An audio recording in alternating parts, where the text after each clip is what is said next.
ನಮಸ್ಕಾರ ವೀಕ್ಷಕರೇ. ಅಪೋಲೋ ಆಸ್ಪತ್ರೆಯ ಹಿರಿಯ ವೈದ್ಯರಾಗಿರುವಂಥವರು ಮತ್ತು ಯೂರಾಲಜಿಸ್ಟ್ ಆಗಿರುವಂಥ ಡಾಕ್ಟರ್ ಮನೋಹರ್ ಸರ್ ನಮ್ಮ ಜೊತೆಗಿದ್ದಾರೆ. ಯುವಕರಲ್ಲಿ ಈ ಪ್ರಾಸ್ಟೇಟ್ ಗ್ರಂಥಿಯ ಸಮಸ್ಯೆ ಇವತ್ತು ದೊಡ್ಡ ಮಟ್ಟದಲ್ಲಿ ಆಗ್ತಾ ಇರುವಂಥದ್ದು. ಇದರ ಚಿಕಿತ್ಸೆಯ ದೃಷ್ಟಿಯಿಂದ ಇವತ್ತು ಒಂದು ಉತ್ತಮವಾದಂಥ ಬೆಳವಣಿಗೆ, ಹೊಸ ಒಂದು ಆವಿಷ್ಕಾರ ಕೂಡ ಆಗಿದೆ. ಈ ಒಂದು ಸಂದರ್ಭದಲ್ಲಿ ನಾವು ಅವ್ರನ್ನ ಸಂದರ್ಶನವನ್ನು ಮಾಡ್ತಾ ಇದ್ದೀವಿ. ಸರ್, ಕಾರ್ಯಕ್ರಮಕ್ಕೆ ಸ್ವಾಗತ.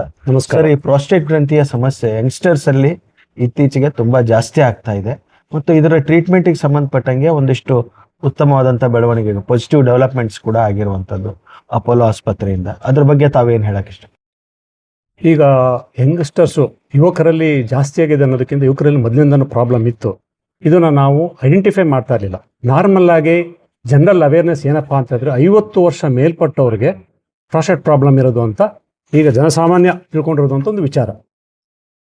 ಈಗ ಏನಾಗಿದೆ ಅಂದರೆ ನಿಯರ್ಲಿ 5-10% ಅಷ್ಟು ಯುವಕರಲ್ಲಿ 18 ವರ್ಷ ಮೇಲ್ಪಟ್ಟವ್ರಿಗೆ ಈ ಯೂರಿನರಿ ಪ್ರಾಬ್ಲಮ್ ಆಗಬಹುದು. ಯೂರಿನರಿ ಪ್ರಾಬ್ಲಮ್ ಅಂತಂದರೆ ಅದು ಅಬ್ಸ್ಟ್ರಕ್ಷನ್ ಫ್ಲೋ ಚೆನ್ನಾಗಿಲ್ಲದೆ ಇರ್ಬೋದು, ಅಥವಾ ಯೂರಿನರ್ ಸ್ಪೀಡ್ ಚೆನ್ನಾಗಿಲ್ಲದೆ ಇರ್ಬೋದು, ಪದೇ ಪದೇ ಹೋಗೋದು, ಈ ಥರ ಆಗ್ತಾ ಇರುತ್ತದು. ನಿಯರ್ಲಿ 32% ಬಿಲೋ 32%, 45 ವರ್ಷಕ್ಕೆ ಕೆಳಗಿರೋರ್ಗೂ ಈ ಪ್ರಾಬ್ಲಮ್ ಆಗ್ತದೆ. 45 ಕೆಳಪಟ್ಟವರು, 18 ಮೇಲ್ಪಟ್ಟವರು. ಸೊ ಇದು ಗೊತ್ತಿರೋ ವಿಚಾರ. ಇದಕ್ಕೆ ನಾವು ಸೂಕ್ತವಾದ ಟ್ರೀಟ್ಮೆಂಟ್ ಇರಲಿಲ್ಲ, ಅವೇರ್ನೆಸ್ ಇರಲಿಲ್ಲ. ಆದ್ದರಿಂದ ಅದಕ್ಕೆ ನಾವು ಟ್ರೀಟ್ ಮಾಡೋಕ್ಕೆ ಕಷ್ಟ ಆಗ್ತಾಯಿತ್ತು. ಈಗ ಇವತ್ತಿನ ದಿವಸ ನಮಗೆ ಅದರ ಬಗ್ಗೆ ಒಂದು ಒಳ್ಳೆ ಟೆಕ್ನಾಲಜಿ ಅವೈಲಬಿಲಿಟಿ ಇರೋದ್ರಿಂದ ನಾವು ಇದನ್ನ ಇಲ್ಲಿ ಲಾಂಚ್ ಮಾಡೋಕ್ಕೆ ಡಿಸ್ಕಷನ್ ಮಾಡ್ತಾ ಇದ್ದೀವಿ. ಸರಿ, ಹೇಳಿದ್ರಿ ಈಗ ಹೊಸ ಟೆಕ್ನಾಲಜಿ ಬಂದಿದೆ ಅಂತ. ಈ ಟೆಕ್ನಾಲಜಿಯ ವಿಶೇಷತೆ ಏನು ಸರ್? ಈ ಟೆಕ್ನಾಲಜಿಯ ವಿಶೇಷತೆ ಏನಪ್ಪ ಅಂತಂದರೆ, ಇದು ಟೆಂಪ್ರರಿ ಪ್ರೊಸೀಜರು, ಟೆಂಪ್ರರಿ ನಿಟೆನಾಲ್ ಬ್ಯಾಸ್ಕೆಟ್ ಅಂತ ಹೇಳ್ತೀವಿ.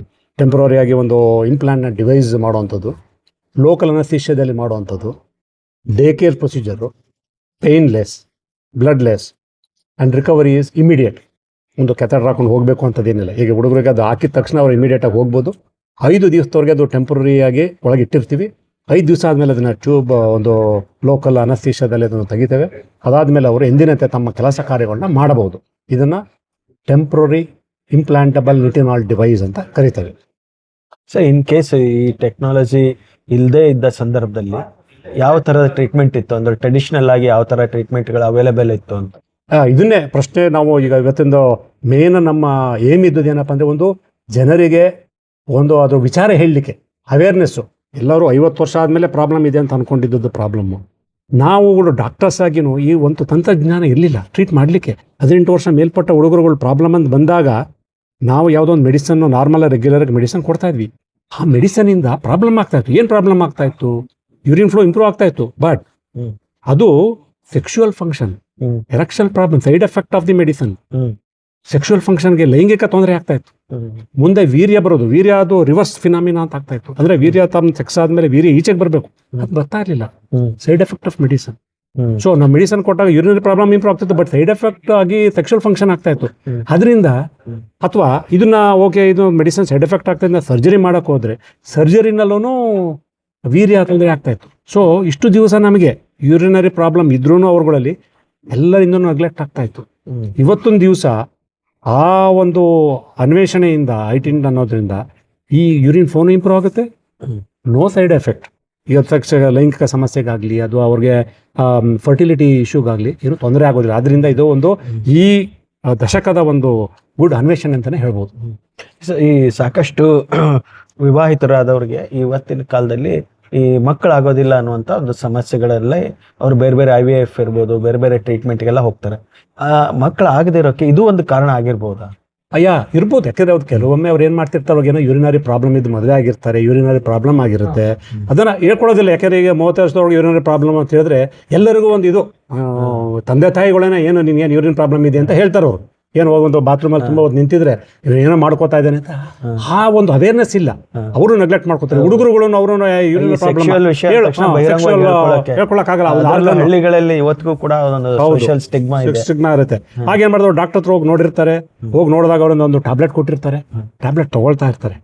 ಟ್ಯಾಬ್ಲೆಟ್ ತಗೋಬೇಕಾದ್ರೆ ಏನಾಗುತ್ತೆ, ಟ್ಯಾಬ್ಲೆಟ್ ತಗೊಂಡ್ರು ಅವ್ರ ಮದುವೆ ಆದ್ಮೇಲೆ ಅವ್ರಿಗೆ ಸೆಕ್ಷುವಲ್ ಫಂಕ್ಷನ್ ಆಗ್ತಾ ಇರಲ್ಲ. ಸೊ ಆ ತೊಂದರೆಗಳು ಆಗೋ ಕಡಿಮೆ ಆದ್ರೂ ಆಗ್ಬಹುದು. ಈಗ ಟ್ರೀಟ್ಮೆಂಟ್ ಇದು ನಮ್ಮ ಅಪೋಲೋ ಹಾಸ್ಪಿಟಲ್ ಅಲ್ಲಿ ಏನು ಶುರು ಮಾಡಿದ್ದಾರೆ ಟೆಕ್ನಾಲಜಿ, ಇದು ಕರ್ನಾಟಕದ ಬೇರೆ ಬೇರೆ ಕಡೆ ಇದೆಯಾ ಅಥವಾ ಇಟ್ಸ್ ದ ಫಸ್ಟ್ ಹಾಸ್ಪಿಟಲ್? ಈಗ ಫಸ್ಟ್ ನಾವು ಈಗ ಅದು 1 ವರ್ಷದಿಂದ ಮಾಡಿದ್ವಿ.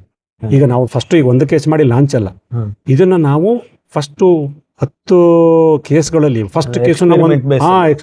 ಮಾಡಿ ಅದು ಎಲ್ಲ ಕಡೆ ಬೇರೆ ಕಡೆ ಪ್ರಪಂಚದಾದ್ಯಂತ ಇದೆ. ನಾವು ಫಸ್ಟ್ ಕರ್ನಾಟಕದಲ್ಲಿ ಫಸ್ಟ್ ಮಾಡಿದ್ವಿ ಡಿಸೆಂಬರ್ 2024 ಇದನ್ನ ನಾವು ಪ್ರೊಜೆಕ್ಟ್ ಮಾಡ್ಬೇಕಾದ್ರೆ ಕೇಸ್ ಸೆಲೆಕ್ಷನ್ ಇದಕ್ಕೆ ಎಲ್ಲರಿಗೂ ಮಾಡ್ಲಿಕ್ಕೆ ಆಗೋದಿಲ್ಲ.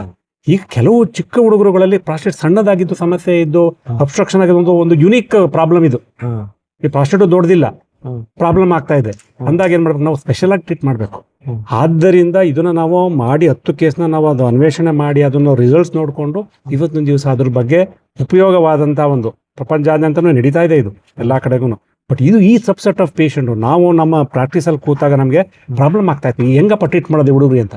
ಸೊ ಈ ಅನ್ವೇಷಣೆಯಿಂದ ನಮಗೂ ಒಂದು ಜನಗಳಿಗೆ ಇದು ಕಾನ್ಫಿಡೆನ್ಸ್ ಬಂದಿದೆ. ಸೊ ಇನ್ನೊಂದು ಇವತ್ತು ಪ್ರೈವೇಟ್ ಹಾಸ್ಪಿಟಲ್ಸ್ ಇರ್ಬೋದು ಅಥವಾ ಗೌರ್ಮೆಂಟ್ ಹಾಸ್ಪಿಟಲ್ ಇರ್ಬೋದು, ಈ ತರ ಸಮಸ್ಯೆಗಳು ಬಂದಾಗ ಅಲ್ಲಿ ಹೋಗ್ತಾರೆ.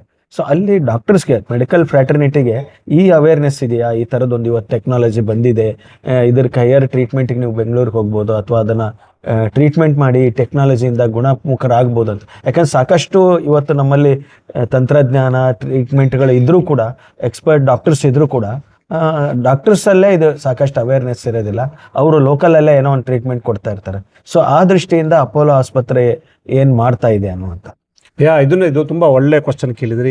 ಇದನ್ನ ನಾವು ಲಾಂಚ್ ಅನ್ನೋದಕ್ಕಿಂತ, ಒಂದು ಟೆಕ್ನಾಲಜಿ ಲಾಂಚ್ ಅನ್ನೋದಕ್ಕಿಂತ ಒಂದು ಅವೇರ್ನೆಸ್ ಪ್ರೋಗ್ರಾಮ್ ಅಂತಲೇ ಹೇಳ್ಕೋಬೇಕು. ಹೌದು, ನಾವೇನೇ ಮೊದಲು ಅರ್ಲಿಯರ್ ನಾವೀಗ ಯೂರಾಲಜಿಸ್ಟ್ ಈಗ 10 years ಬ್ಯಾಕು ಈ ಯೂರಿನರಿ ಪ್ರಾಬ್ಲಮ್ ಚಿಕ್ಕ ಹುಡುಗರಲ್ಲಿ ಬಂದಾಗ ನಾವು ಅದನ್ನು ಟ್ರೀಟ್ಮೆಂಟ್ ಕೊಡ್ಲಿಕ್ಕೂ ನಮ್ಮ ಹತ್ರ ಯಾಕೆ ಮೆಡಿಸನ್ ಕೊಟ್ಟಾಗ ಅವ್ರಿಗೆ ತೊಂದರೆ ಅನುಭವಿಸ್ತಾ ಇದ್ರು, ಸರ್ಜರಿ ಮಾಡ್ಲಿಕ್ಕೆ ಆಗ್ತಾ ಇರಲಿಲ್ಲ. ಸೊ ನಮಗೇನು ನಾವು ಆ್ಯಸ್ ಎ ಯೂರಾಲಜಿಸ್ಟ್ ಆಗಿ ಸ್ಪೆಸಿಲಿಟಿ ಇದ್ರೂ ನಮ್ಗಳಿಗೆ ಆಗ್ತಾ ಇರಲಿಲ್ಲ. ಅದರಿಂದ ಗ್ರಾಮೀಣ ಭಾಗದಲ್ಲಿ ಸ್ಪೆಸಿಫಿಕಲಿ ಅವ್ರಿಗೆ ಯಾವುದೇ ಯೂರಿನರಿ ಪ್ರಾಬ್ಲಮ್ ಇದ್ರೂ ನೆಗ್ಲೆಕ್ಟ್ ಆಗ್ತಾ ಇದೆ. ಈ ಪ್ರಾಬ್ಲಮ್ ಅನ್ನೋದು ನಾವು ಈ ಮಾಧ್ಯಮ ಮೂಲಕ ಹೇಳಬೇಕು ಅಂದರೆ ಅವೇರ್ನೆಸ್ ಇಸ್ ಇಂಪಾರ್ಟೆಂಟ್. ಯಾವುದೇ ಒಬ್ಬ ಹುಡುಗ 18 ವರ್ಷ ಆದವನು ಏನೇ ಯೂರಿನರಿ ಪ್ರಾಬ್ಲಮ್ ಆದರೂ ನೆಗ್ಲೆಕ್ಟ್ ಮಾಡಬಾರ್ದು. ಯಾಕೆಂದರೆ ಈಗಾಗಲೇ ಅದಕ್ಕೆ ಒಳ್ಳೆ ಟ್ರೀಟ್ಮೆಂಟ್ ಆಪ್ಷನ್ ಇರೋದ್ರಿಂದ ಅದನ್ನು ಉಪಯೋಗ ಪಡ್ಕೊಳ್ಳೋದ್ರಲ್ಲಿ ನಾವು ಇದನ್ನ ಹೇಳ್ತಾ ಇರೋದು. ಸೊ ಈ ಪ್ರಾಸ್ಟೇಟ್ ಪ್ರಾಬ್ಲಮ್ ಅನ್ನುವಂಥದ್ದು ಬರೋದಕ್ಕೆ ಏನು ಪ್ರಮುಖ ಕಾರಣ ಅಂತ, ಈ ಸಮಸ್ಯೆ ಬರೋದಕ್ಕೆ ಪ್ರಮುಖವಾದಂಥ ಕಾರಣ ಲೈಫ್ ಸ್ಟೈಲಾ ಅಥವಾ ಏನಾದರೂ ಅವರ ಫುಡ್ ಹ್ಯಾಬಿಟ್ಸಾ ಅಥವಾ ಏನಾದರೂ ಜೆನೆಟಿಕ್ ಪ್ರಾಬ್ಲಮ್ಸಾ ಅಂತ? ಪ್ರಾಸ್ಟೇಟ್ ಅನ್ನೋದು ಒಂದು ಗ್ರಂಥಿ, ಇದನ್ನು ಸಂಸ್ಕೃತದಲ್ಲಿ ಶುಕ್ಲ ಗ್ರಂಥಿ ಅಂತ ಹೇಳ್ತಾರೆ. ಅದನ್ನು ಬ್ಲಾಡರ್, ಮೂತ್ರ ತೈಲ, ಮೂತ್ರದ್ವಾರ, ಅದ್ರ ಮಧ್ಯದಲ್ಲಿ ಒಂದಿರುತ್ತದೆ. ಫಿಮೇಲ್ ಅಲ್ಲಿ ಹೆಂಗೆ ಯೂಟ್ರಸ್ ಇರುತ್ತೋ ಹಾಗೆ ಇದು ಪ್ರಾಸ್ಟೇಟ್. ಇದು ರೂಡಿಮೆಂಟರಿ ಆರ್ಗನ್. ನಾರ್ಮಲ್ ಆಗಿ ಆಲ್ ಮೆನ್, ಎಲ್ಲ ಗಂಡಸರಲ್ಲೂ ಇರುವಂತ ಒಂದು ಗ್ರಂಥಿ ಇದು. ಏನಪ್ಪ ಇದ್ರ ಉಪಯೋಗ ಏನು? ಯಂಗರ್ ಏಜ್ ಅಲ್ಲಿ ಅದರ ವೀರ್ಯನ ಟ್ರಾನ್ಸ್ಮಿಟ್ ಮಾಡುವಂತ ಒಂದು ಸಾಧನ ಇದು, ಅದು ಪ್ಯಾಸೇಜ್ ವೇ.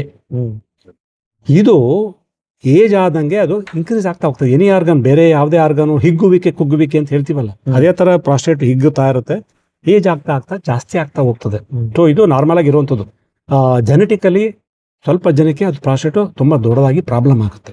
ನಾವು ಈಗ ಡಿಸ್ಕಸ್ ಮಾಡ್ತಾ ಇರೋದು ಪ್ರಾಸ್ಟೇಟು, ಬ್ಲಾಡರು ಮತ್ತು ಪ್ರಾಸ್ಟೇಟ್. ಅದ್ರ ಮುಂದೆ ಒಂದು ಬ್ಲಾಡರ್ ನೆಕ್ ಅಂತ ಇರುತ್ತೆ. ಸೊ ಅದಕ್ಕೆ ನಾವು ಡಿಫ್ರೆನ್ಶಿಯೇಟ್ ಮಾಡ್ಲಿಕ್ಕೆ ಬರೋದಿಲ್ಲ. ಬ್ಲಾಡರ್ ನೆಕ್ ಪ್ರಾಬ್ಲಮ್ ಅನ್ನೋದು ಕಂಜನೆಂಟಲ್, ಹುಟ್ಟದಾಗಿಂದ ಬಂದಿರುವಂಥ ಪ್ರಾಬ್ಲಮ್.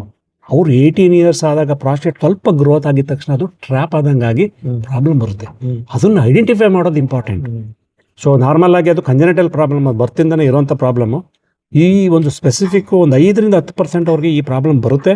ಅದನ್ನ ಅವಾಯ್ಡ್ ಮಾಡ್ಲಿಕ್ಕೆ ಈ ತಂತ್ರಜ್ಞಾನ ಉಪಯೋಗಿಸಿ ನಾವು ಕ್ಯೂರ್ ಮಾಡ್ಬೋದು. ನೀವು ಅವಾಗಲೇ ಹೇಳ್ತಾ ಇದ್ದೀರಿ ಸರ್, ಈ ಜಿಮ್ಮಿಗೆ ಹೋಗುವಂಥವ್ರಿಗೆ ಅಲ್ಲಿ ಹೆಚ್ಚು ಪ್ರೋಟೀನ್ ಫುಡ್ಸ್ ಎಲ್ಲ ತಗೊಳ್ತಾರೆ ಮತ್ತು ಎಕ್ಸಸೈಸ್ ಎಲ್ಲ ಮಾಡ್ತಾರೆ ಅಂತ. ಸೊ ಅದು ಕೂಡ ಈ ಸಮಸ್ಯೆಗೆ ಕಾರಣ ಅನ್ನುವಂಥದ್ದು. ಕಾರಣ ಅಲ್ಲ, ಅದು ಕೊರಲೇಷನ್ ಅಂತ ಹೇಳ್ತೀವಿ. ಅದಕ್ಕೆ ನಾವು ಒಂದು ಸೈನ್ಸಲ್ಲಿ ಒಂದು ಕೊರಲೇಟಿವ್ ಯಾವುದೋ ಒಂದು ನಾವೊಂದು ಸ್ಟಡಿ ಮಾಡಬೇಕಾದ್ರೆ ಈ ಯಾವ ಪ್ರಾಬ್ಲಮಲ್ಲಿ ಇರ್ತದೆ, ಈಗೆಲ್ಲ ಪ್ರಾಬ್ಲಮ್ನ ಅಸೆಸ್ ಮಾಡಿದಾಗ ಅವ್ರದ್ದು ಬಾಡಿ ವೆಯ್ಟು, ನಾವು BMI ಎಲ್ಲ ಚೆಕ್ ಮಾಡ್ತೀವಿ. ನಾವು ಒಂದು ಸ್ಟಡಿ ರಿಸರ್ಚ್ ಮಾಡಿದಾಗ ಈ problem maximum they are very tall, they are very high built, high ಸ್ಟ್ರಂಗ್, highly ತುಂಬ ದೊಡ್ಡ ಆಫೀಸಲ್ಲಿರೋರು, ಸ್ಟ್ರೆಸ್ ಫ್ಯಾಕ್ಟರ್ ಇರೋರು, ಈ ಎಲ್ಲ ಅದಕ್ಕೆ ಕೊರಲೇಟ್ ಆಗ್ತಾ ಇದೆ. So there is some congenital problem ಇದೆ. ಅದ್ರ ಜೊತೆಗೆ ಈ ಪ್ರಾಬ್ಲಮಲ್ಲಿ ಒಂದು ಮಸಲ್ ಸ್ವಲ್ಪ ತನ್ನ ಹೈಪೋಟ್ರೋಫಿ ಸ್ವಲ್ಪ ಜಾಸ್ತಿಯಾಗಿ, ಹೆಂಗೆ ಕೈ ಆಗುತ್ತೆ ಅಲ್ಲೂ ಮಸಲ್ ಜಾಸ್ತಿಯಾಗಿ ಸ್ಟ್ರೆಸ್ ಫ್ಯಾಕ್ಟರಿಂದ ಅಗ್ರವೇಟ್ ಆಗ್ತಾ ಇದೆ ಅಂತ ಹೇಳ್ಬೋದು. ಸರ್, ಇದ್ರ ಜೊತೆಗೆ ಒಟ್ಟಾರೆ ಈ ಸಮಸ್ಯೆ ಅಂತ ಬಂದಾಗ ಯುವಕರಿಗೆ ನೀವು ಏನು ಹೇಳಕ್ಕೆ ಇಷ್ಟಪಡ್ತಾರೆ? ಅಂದ್ರೆ ಬಹಳಷ್ಟು ಸಮಸ್ಯೆ ಆಗ್ತಾ ಇರುವಂಥದ್ದು ಅವ್ರು ಹೇಳದೇ ಇರುವಂಥದ್ದು, ಓಪನ್ ಅಪ್ ಆಗದೆ ಇರುವಂಥದ್ದು. ಸೊ ಅವ್ರಿಗೆ ತಾವೇನು ಹೇಳಕ್ಕೆ? ಅದೇ ಈಗಿನ ಜನ್ರೇಷನಲ್ಲಿ 18 ವರ್ಷ 20 ವರ್ಷ ಆಗಿರೋರು ಯಾವುದೇ ಕಾರಣಕ್ಕೂ ನೆಗ್ಲೆಕ್ಟ್ ಮಾಡಬಾರ್ದು. ಅವರೇ ಪೇರೆಂಟ್ಸು ಅವರು ಇದ್ರದವ್ರು ಮಾಡಬಾರ್ದು, ನೆಗ್ಲೆಕ್ಟ್ ಮಾಡಬಾರ್ದು. ತಂದೆ ತಾಯಿಗಳಾಗಲಿ ಬೇರೆ ಡಾಕ್ಟರ್ಗಳಾಗಿ ಏನೇ ಯೂರಿನ್ ಪ್ರಾಬ್ಲಮ್ ಅಂದಾಗ ಒಂದು ಸಿಂಪಲ್ ಸಾಧಾರಣ ಒಂದು ಯೂರಿನ್ ಫ್ಲೋ ಟೆಸ್ಟ್ ಅಂತಿದೆ. ಏನೋ ಅರ್ಜೆನ್ಸಿ ಆಯಿತು ಯೂರಿನ್ನು ಅಂದಾಗ ಮಕ್ಳುಗಳು ಏನಾರು ಹೇಳಿದಾಗ 18 ವರ್ಷ ಮೇಲ್ಪಟ್ಟವರು ಅದನ್ನು ನಾವು ಕುಲಂಕುಷವಾಗಿ ಇದು ಮಾಡಬೇಕು. ಅದೇನು ತುಂಬ ದೊಡ್ಡ ಟೆಸ್ಟು ಏನಲ್ಲ, ಸ್ಮಾಲ್ ಆಗಿ ಒಂದು ಯೂರಿನ್ ಫ್ಲೋ ಅಂತ ಹೇಳ್ತೀವಿ, ಯೂರಿನ್ ಪಾಸ್ ಮಾಡೋದು, ವಾಟ್ ಇಸ್ ದ ಸ್ಪೀಡ್ ಅಂತ ಅವರೇ ಹೇಳ್ತಾರೆ, ಸ್ಪೀಡ್ ಹೋಗ್ತಾ ಇಲ್ಲ ಅಂತ. ಅದನ್ನು ನಾವು ಟೆಸ್ಟ್ ಮಾಡಿ ಅದಾದಮೇಲೆ ಒಂದು ಎಂಡೋಸ್ಕೋಪಿ ಅಂತ ಒಂದು ಪ್ರೊಸೀಜರ್ ಮಾಡಿ ನಾವು ಕರೆಕ್ಟ್ ಪ್ರಾಬ್ಲಮ್ ಅಕ್ಯುರೇಟಾಗಿ ಕಂಡುಹಿಡಿದು ಅದನ್ನು ಮಾಡಬೇಕಾಗುತ್ತೆ. 18 ವರ್ಷ ಪಟ್ಟವರು ಮೇಲಿರೋರು ಯಾರನ್ನು ಯೂರಿನರಿ ಪ್ರಾಬ್ಲಮ್ ಆದಾಗ ನೆಗ್ಲೆಕ್ಟ್ ಮಾಡಕೂಡದು. ಸೊ ಅದಕ್ಕೆ ಫ್ಯಾಮಿಲಿ ಸಪೋರ್ಟ್ ಕೂಡ ಬೇಕಾಗುತ್ತೆ ನಾನು. ಹೌದು, ಫ್ಯಾಮಿಲಿ ಸಪೋರ್ಟು ಬೇಕಾಗುತ್ತೆ ಅದಕ್ಕೆ. ಥ್ಯಾಂಕ್ ಯು ಡಾಕ್ಟರ್, ಒಳ್ಳೆ ಇನ್ಫಾರ್ಮೇಶನ್ ಕೊಟ್ಟಿದ್ದೀರಾ. ಈ ಪ್ರಾಸ್ಟೇಟ್ ಗ್ರಂಥಿಯ ಸಮಸ್ಯೆ ಇರುವಂಥ ಯುವಕರು ಯಾರಿದ್ದಾರೆ ಅವರು ಯಾವುದೇ ಕಾರಣಕ್ಕೂ ನೆಗ್ಲೆಕ್ಟ್ ಮಾಡಬೇಡಿ. ನಿಮಗೆ ನಿಮ್ಮ ಯೂರಿನ್ ಪಾಸ್ ಮಾಡುವಾಗ ಬರುವಂಥ ತೊಂದರೆ ಇರ್ಬೋದು, ಸ್ಲೋನೆಸ್ ಇರ್ಬೋದು, ಈ ಥರದ ಏನೇ ಸಮಸ್ಯೆಗಳು ಬಂದಾಗ ದಯವಿಟ್ಟು ಪರೀಕ್ಷೆಯನ್ನು ಮಾಡ್ಕೊಳ್ಳಿ. ಅದು ಪ್ರಾಸ್ಟೇಟ್ ಗ್ರಂಥಿಯ ಸಮಸ್ಯೆ ಇರ್ಬೋದು. ಇವತ್ತು ಅಪೋಲೋ ಆಸ್ಪತ್ರೆ ಭಾಳ ಒಂದು ಉತ್ತಮವಾದಂಥ ತಂತ್ರಜ್ಞಾನವನ್ನು ಅದನ್ನು ಟೆಸ್ಟೆಡ್ ಕೂಡ ಈಗಾಗಲೇ ಭಾಳಷ್ಟು ಪ್ರಯೋಗಗಳನ್ನು ಮಾಡಿ ಯಶಸ್ವಿ ಆಗಿರುವಂಥದ್ದು. ಇಲ್ಲಿ ಒಂದು ಚಿಕಿತ್ಸೆ ಕೂಡ ಇದೆ. ಯಾವುದೇ ಗ್ರಾಮೀಣ ಭಾಗದಲ್ಲಿದ್ದರೂ ಕೂಡ ಇಲ್ಲಿ ಅಪೋಲೋ ಆಸ್ಪತ್ರೆಗೆ ಬಂದು ಒಂದು ಪರೀಕ್ಷೆಯನ್ನು ಮಾಡಿಕೊಂಡಾಗ ಅದಕ್ಕೆ ಉತ್ತಮವಾದಂಥ ಒಂದು ಚಿಕಿತ್ಸೆ ಕೂಡ ಇವತ್ತು ಲಭ್ಯ ಇದೆ. ಈ ಎಲ್ಲ ಮಾಹಿತಿಯನ್ನು ಕೊಟ್ಟಿರುವಂಥ ಡಾಕ್ಟರ್ ಮನೋಹರ್ ಅವರಿಗೆ ನಾವು ಧನ್ಯವಾದಗಳನ್ನು ಹೇಳ್ತಾ ಇದ್ದೀವಿ. Thank you doctor. ನಮಸ್ತೆ.